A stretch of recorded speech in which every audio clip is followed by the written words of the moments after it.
नमस्कार। बंगाल की राजनीति के इतिहास में पहली बार ऐसा चुनाव होने जा रहा है। चुनाव आयोग ने बंगाल के चुनाव की तारीखों का ऐलान कर दिया है। वैसे तो 5 राज्यों के विधानसभा चुनाव की तारीखों का ऐलान हुआ, लेकिन पूरे देश की दिलचस्पी बंगाल में है। प्रधानमंत्री नरेंद्र मोदी और अमित शाह की पूरी टीम बंगाल फतह करने के लिए लगी हुई है और दूसरी तरफ अकेले अपने आप को बंगाल की बेटी कहकर ममता बनर्जी खड़ी हैं। बहुत ही रोचक मुकाबला होगा, लेकिन आज तारीखों के ऐलान के बाद दूसरे जगह के बंगाल के लोग रहने वाले क्या सोचते हैं, ये जानने के लिए आज हम भारत के प्रधानमंत्री नरेंद्र मोदी के संसदीय क्षेत्र बनारस आए हैं और बनारस के बंगाली टोला से जानने की कोशिश करते हैं कि चुनाव की तारीखों के ऐलान के बाद बंगालियों के भीतर माहौल क्या है। बनारस में बंगाली टोले में बंगाली लोगों की संख्या 3-4 लाख के आसपास है और इस इलाके में बहुत लंबे समय तक श्यामदेव राय चौधरी बीजेपी के विधायक थे, वो भी बंगाली कम्युनिटी से आते थे। हम बंगालों के चुनाव के तारीखों के ऐलान के बाद बंगाली टोले में आए बनारस के ये जानने के लिए कि जो लोग बंगाल के बाहर रह रहे हैं उनके भीतर क्या माहौल है और इन चुनाव को वो कैसे देखते हैं। तो बंगाली बाबू, ये पहले अब तो चुनाव की घोषणा हो गई, आपको क्या लग रहा है इस बार बंगाल का चुनाव? सबसे देखो, हो तो रहा चुनाव 5 राज्यों में, लेकिन सबसे ज्यादा अटेंशन, सबसे ज्यादा जोर बंगाल के चुनाव पे। तो आप लोग इसको कैसे देख रहे हो और क्या लग रहा है, माहौल क्या रहेगा? माहौल तो इस समय जो स्थिति दिख रहा है तो बीजेपी की स्थिति अच्छी है। जो भी है, दीदी की तो 211 जगह है, हमारा 3 ही था, लेकिन विगत 5 साल में हम लोग की स्थिति एक बनी है। लोकसभा में जो 18 सीट मिलने के बाद हमारी माहौल अच्छी बनी है। लड़ाई कांटे की है। आप ये मानते हो कि लड़ाई है? हाँ, जब अवश्य लड़ाई तो है ही है, ऐसा नहीं है कि वन साइडेड है। लड़ाई है ही है, लड़ाई तो होगा ही। और बाकी तो भविष्य के गर्भ में है। बीजेपी की स्थिति अच्छी है। और एक बात ये कही जाती है कि दूर से जो लोग देख रहे हैं उनको ऐसा लगता है, आप चूंकि बंगाल से हैं, बहुत सारे लोग ये कहते हैं कि ग्रामीण इलाकों में टीएमसी का जोर ज्यादा है और शहरी इलाकों में बीजेपी। ऐसा कुछ है क्या? हाँ, टीएमसी आउटर साइड में जो बॉर्डर एरिया में थोड़ा टीएमसी की जोर है। बॉर्डर साइड में जहाँ पर इधर बांग्लादेश बॉर्डर है, इधर बॉर्डर में है, टीएमसी की बात होती है ज्यादा से ज्यादा। लेकिन इंटेलेक्चुअल दीदी की, पहले तो इंटेलेक्चुअल लोग दीदी के साथ थे, लेकिन इस समय जो स्थिति बन रही है, दीदी की जो भाषा का प्रयोग हो रहा है, धीरे धीरे हम लोग को भी बहुत आत्मा में चोट लग रहा है। क्योंकि एक मुख्यमंत्री ऐसी शब्दों का प्रयोग करे किसी भी विषय में, उनकी एक डिजिग्नेशन होता है, उनका शब्दों का एक प्रयोग होना चाहिए। उसमें हम प्रवासी लोग को आहत है। अभी देखो, चुनाव आने वाला है, भाषाई मर्यादा कौन नेता कितनी लांघता है वो आप देखना। हाँ। और सब पार्टियों की तरफ से हमने पीछे भी देखा है कि किस तरह। आप क्या मानते हैं? भाई, बीजेपी जो है बहुत अच्छे पैमाने पे जो है बंगाल में चल रही है। जो हम लोग स्थिति देख रहे हैं, और मुख्यमंत्री को जो है कुछ ऐसा मतलब भाषा का प्रयोग नहीं करना जिसमें कि जनता उनसे जो है नाराज हो। अच्छा, आप ऐसा क्या मानते हैं कि आप बंगाल से हैं? नहीं, हम तो भाई बनारस के हैं, लेकिन हमारे यहाँ क्लाइंट जो है आते हैं तो कम से ले वहाँ 50% क्लाइंट हमारे यहाँ आते हैं। लेकिन हम वैसे तो बंगाल का बनारस से बहुत पुराना रिश्ता है। आप क्या मानते हैं कि ये जो चुनावी समर की घोषणा हो गई है, करवट किस ओर बैठेगा ऊंट? इसमें कुछ भाजपा के लोग ऐसे रीमर उड़ा रहे, मगर ऐसा कोई बात नहीं है। कहाँ से मोदी जी, भाजपा इतनी महंगाई बढ़ाई जा रही है, इतनी बड़ी आपदा चल रही है, सारे चीज की दाम बढ़ाए रहे हैं, सिर्फ रोड बनाने से थोड़ी जनता खुश रहेगी। ये भाजपा वाले रीमर उड़ा रहे, ऐसा कोई बात नहीं है। लड़ाई वहाँ कांटे की है। आपको लगता है कि दीदी अभी हाँ, दीदी की ही जीत होगी। किस आधार पे? किस आधार पे? मोदी जी जो महंगाई की इतनी चरम सीमा पे बढ़ाते जा रही है, गैस हुआ, पेट्रोल हुआ, आदमी खाने बिना मर रहे हैं, और मोदी जी इस पर कोई विशेष ध्यान नहीं दे रहे हैं। आप क्या मानते हैं? नहीं, हमारा यहाँ तो इस बार जो है, जब सीपीएम जब हटा था तो जो हालत आपका तृणमूल कांग्रेस का हुआ था, तो वही हालत अभी भी हम लोग देख रहे हैं कि इस बार मोदी जी कहीं, हर जगह कोई नहीं रोक पाएगा मोदी जी को। क्योंकि हम लोग गांव कस्बे हर जगह जा रहे हैं, वो बोल रहे हैं हम लोग है तो तृणमूल के साथ, लेकिन इस बार वोट हम लोग देंगे मोदी जी को। क्योंकि वहाँ जो मतलब जाति वाला समीकरण है, अगर इस बार ये लोग वहाँ मोदी जी को नहीं लाएंगे तो बंगाल में बंगालियों का रहना बहुत मुश्किल हो जाएगा। ये लो, वो तो ममता बनर्जी कह रही है कि बंगाल बंगाली शासित करेगा, बंगाल की बेटी के लिए नारा ही उन्होंने दे दिया। नहीं, अभी उनको अटका है तो बंगाली लोग को याद आ रहा है। अभी कोई भी आप त्योहार देख लीजिए, चाहे सरस्वती पूजा, दुर्गा पूजा, हम लोग का विसर्जन जो सरस्वती पूजा, दुर्गा पूजा के सवेरे 6 बजे करा दे रहे हैं। क्यों कि शाम को जो उन लोग का दुलदुल का जुलूस निकलेगा, वो तो अभी ममता जी किस पार्टी से हैं? हम है तो भाजपा की पार्टी से ही, लेकिन आप यहाँ कुछ हैं भी? मैं यहाँ से बंगाली टोला, यूपी में पहला बंगाली पार्षद हूँ। पूरा यूपी में एक ही पार्षद हूँ, वो भी बंगाली, और मेरा ससुराल, मेरा ननिहाल सब बंगाल में है।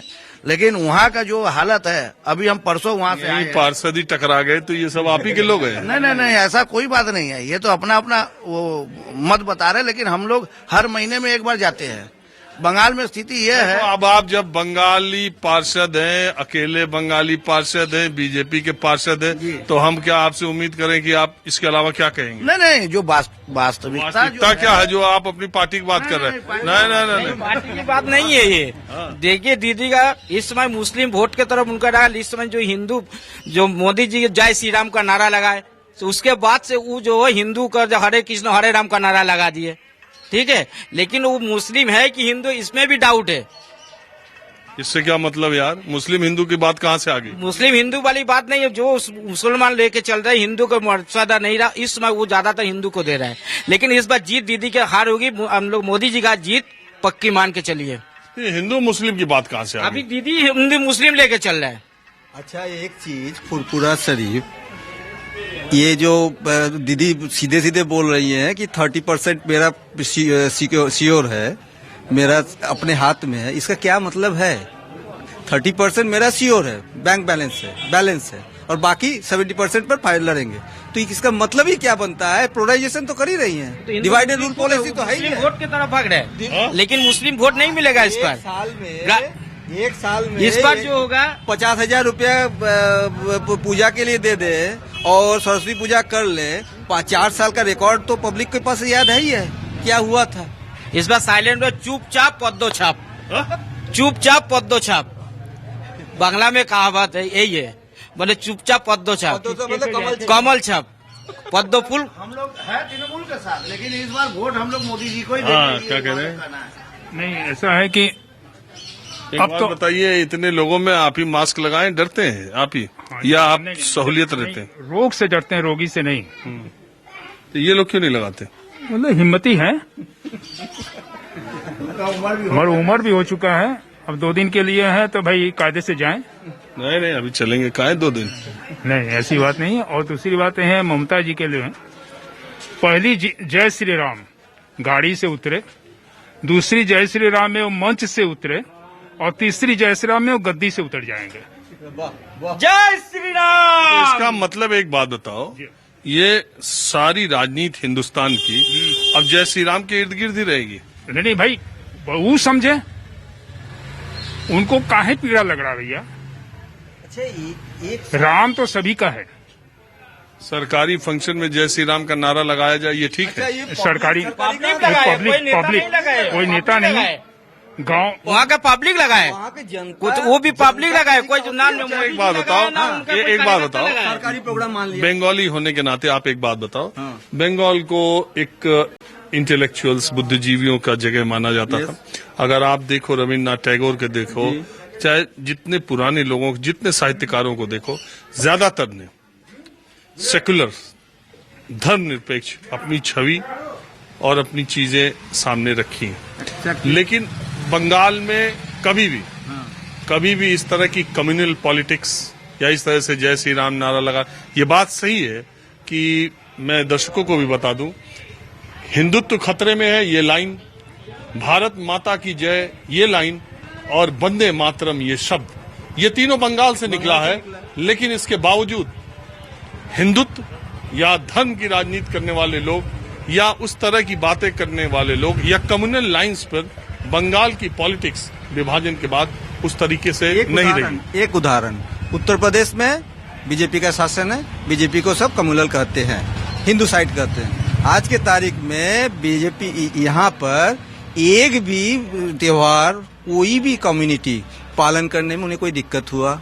सर्वप्रथम उनको कोई भी कम्युनिटी को, हिंदू छोड़ के। अरे मेरा सवाल दूसरा है। मेरा सवाल ये है कि जिस प्रांत में 28-30 साल तक ऐसी पार्टी ने राज किया जिसका जो दार्शनिक था मार्क्स, जो धर्म को अफीम का नशा कहता था, उस पार्टी ने लेफ्ट पर इतना लंबा राज किया, तकरीबन 3 दशक तक।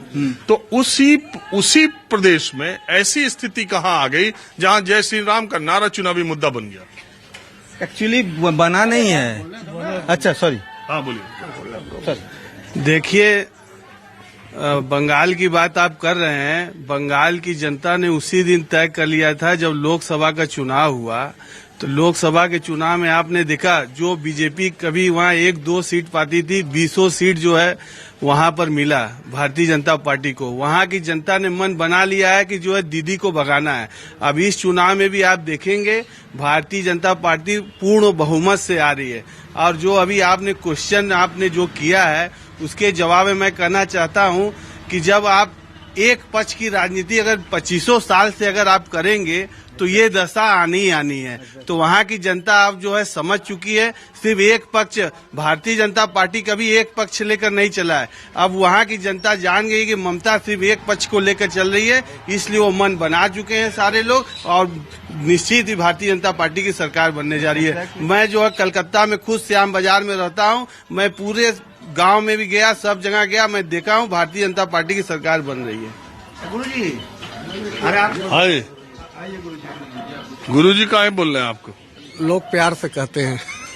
आप भी बंगाली हैं? नहीं, हम हिंदुस्तानी हैं। अरे हिंदुस्तानी, बंगाली भी तो हिंदुस्तानी है। हाँ है, लेकिन भाषा का वर्जन अलग अलग है ना, हिंदी भाषी है। हाँ तो कोई बात नहीं, क्या बंगाली हिंदुस्तानी नहीं है क्या? तो इन चुनाव पर, चूंकि चुनाव की घोषणा बंगाल में हो गई, आपकी भी कुछ राय? मैं तो बंगालियों से ले रहा था, यहाँ बंगाली टोला में आया था, तो आपकी भी कुछ राय है? जी, हमारी यही राय है कि इस बार परिवर्तन बंगाल में होना ही चाहिए। यहीं से बैठे बैठे नहीं लगे हैं, हम लोग जाते हैं, जाते आते हैं, वहाँ देखते हैं। 10 साल रह चुकी है कांग्रेस को धोखा दे के अपनी पार्टी बनाई। अब इनका वक्त आ गया, 10 साल चला चुकी है सरकार, अब इनका भी समय आ गया है जाने का।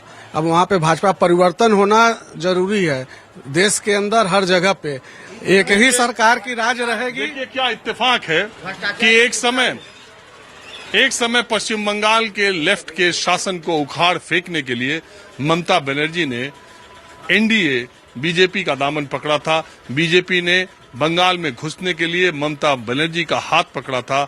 दोनों गठबंधन में थे। अटल बिहारी वाजपेयी ममता बनर्जी की सादगी से इतने प्रभावित थे कि कोलकाता में उनके घर उनसे मिलने के लिए चले गए।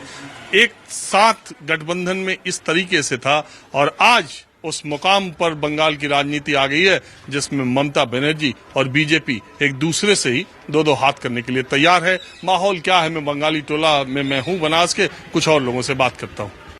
अब मैं बंगाली टोले में एक चाय की दुकान पर आया हूं। सबसे पहले तो उस चाय की दुकान का नाम सुन के ही आपको अचरज होगा, हालांकि बोर्ड तो नहीं लगा है, लेकिन इस चाय की दुकान का नाम है गुंडा चाय की दुकान। तो ये है चाय वाले, ये नाम गुंडा चाय की दुकान का क्या मतलब? हमारे नाना जी का नाम रहा और उनके बहुत सारे प्रेमी रहे यहाँ पे और वो खेल कूद में बहुत आगे रहे। तो बंगालियों में जो बहुत ज्यादा खेल कूद में आगे रहता है तो उनको एक सम्मान के साथ, प्यार से साथ गुंडा गुंडा कहते हैं। एक तरह से नाम पड़ा और कोई ऐसा बात नहीं रहा। बंगालियों में सम्मान जिसको दिया जाता है उसको गुंडा कहा जाता है? नहीं, एक्चुअली उनका गुंडा 11 के नाम से यहाँ टीम तैयार हुआ। क्रिकेट टीम, फुटबॉल टीम गुंडा 11 के नाम से हुआ। बहरहाल हमारे आने का मकसद ये है कि अभी अभी बंगाल के चुनाव की तारीखों का ऐलान हुआ है। सबसे ज्यादा नजरें बंगाल के चुनाव पर लगी हुई हैं। मैं जानना ये चाहता हूं कि प्रधानमंत्री नरेंद्र मोदी के संसदीय क्षेत्र में रहने वाले बंगाली लोग इस चुनाव को कैसे देखते हैं? हम लोग चाहते हैं कि बंगाल के आम चुनाव में वहाँ परिवर्तन चाहता है। वहाँ का जनता, जो सामान्य जनता है, वह ममता बनर्जी के हर तरीके के दबंगई के खिलाफ है और ममता बनर्जी वहाँ कुछ नहीं कर रहे हैं। और ममता बनर्जी जो केंद्र सरकार की स्कीमें हैं उसको एक भी लागू नहीं कर रहे हैं और सिर्फ अपने भतीजा अभिषेक बनर्जी और अपना परिवार, उन्हीं लोगों का ध्यान रखे हैं। और सबसे बड़ी बात है कि ममता बनर्जी का दाहिना हाथ शुभेंदु अधिकारी, उनको, वो जननेता था, उसको किस तरह उसको बॉयकॉट किया गया ममता बनर्जी के दल के द्वारा। और ममता बनर्जी कहीं से भी इस बार बंगाल में दोबारा सत्ता में वापसी संभव नहीं है। मैं ये कह रहा हूं कि ये जो बनारस के लोगों की मैं हालचाल ले रहा हूं, तो आप लोग चूंकि प्रधानमंत्री के संसदीय क्षेत्र के हैं और इस इलाके में बंगाल ने शायद भले कभी बीजेपी को उस तरह से वोट न किया हो, लेकिन इस नहीं अभी किया, अभी करना शुरू किया ना, लेकिन इस इलाके से तो 20 साल से बीजेपी को बंगाली वोट करते रहे। नहीं, बंगाली, सबसे बड़ी बात है बंगाली 1966 में बनारस इसी क्षेत्र से सचिंद्रनाथ बख्शी विधायक हुआ करते थे, वो भी बंगला भाषी थे। उसके बाद यहाँ 8 बार माननीय श्यामदेव रायचौधरी विधायक हुआ करते थे। अब ज्योत्सना श्रीवास्तव बीच में 2 बार वो भी बंगाली थे, वो भी 3 तो बार। मैं कह रहा हूं कि ट्रेडिशनली इस इलाके का बंगाली बीजेपी का वोटर रहा है, तो ये इस राय को, आप लोगों की राय को ही बंगाल की राय माना जाना ठीक है? एकदम ठीक है। और इस बार जो है चुनाव, बंगाल का चुनाव बदलना चाहिए। और ममता जी का जो मतलब दबंगई बोलिए, गुंडई बोलिए या खराब भाषा बोलिए, ये बंद होना चाहिए और वहाँ भाजपा का शासन होना चाहिए। आप क्या मानते हो?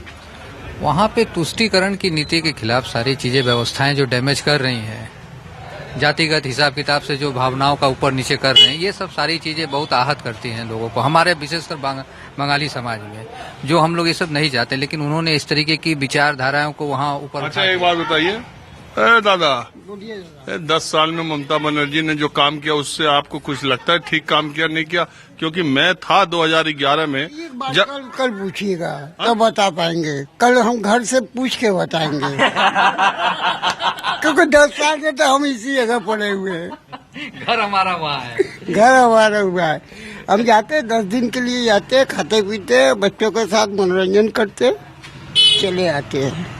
नहीं, बंगाली तो मनोरंजन करने में सबसे आगे हैं ही, घूमने फिरने में भी आगे। देखिए, आपको एक तो छोटा सा शब्द में बोले हैं कि परिवर्तन जरूरी है। अब दीदी क्या कर रही है और दादा क्या कर रहा है, ये नहीं है जरूरत। हमको परिवर्तन चाहिए बस। वो अगर दीदी कर रहती है तो वो भी अच्छा, और दादा करते हैं तो वो भी अच्छा। क्या मतलब? दादा मतलब हमारे सांसद जी, मोदी जी। जिस बार ममता बनर्जी ने लेफ्ट को हराया, ये तय था कि ममता बनर्जी आ रही है। इस बार तय है कि परिवर्तन होगा या लड़ाई तगड़ी होगी, मैं ये जानना चाह रहा हूँ।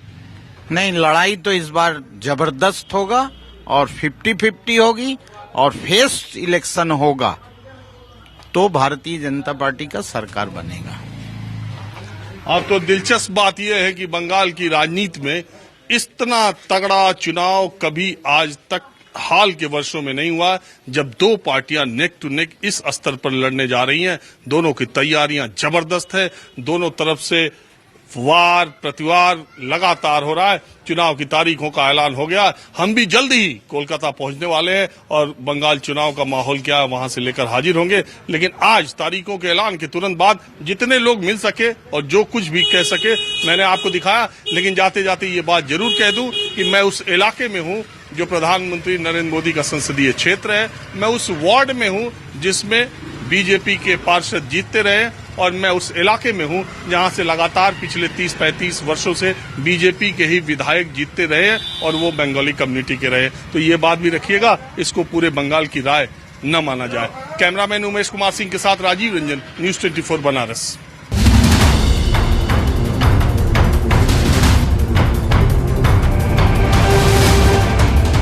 नमस्कार, मैं हूं मानक गुप्ता। अगर आपको हमारा ये वीडियो पसंद आया हो तो इसे लाइक और शेयर जरूर करें, और हां, हमें सब्सक्राइब और फॉलो करना ना भूलें ताकि आप देश और दुनिया की कोई खबर मिस ना करें। तो जुड़े रहिए हमारे साथ और देखते रहिए न्यूज 24।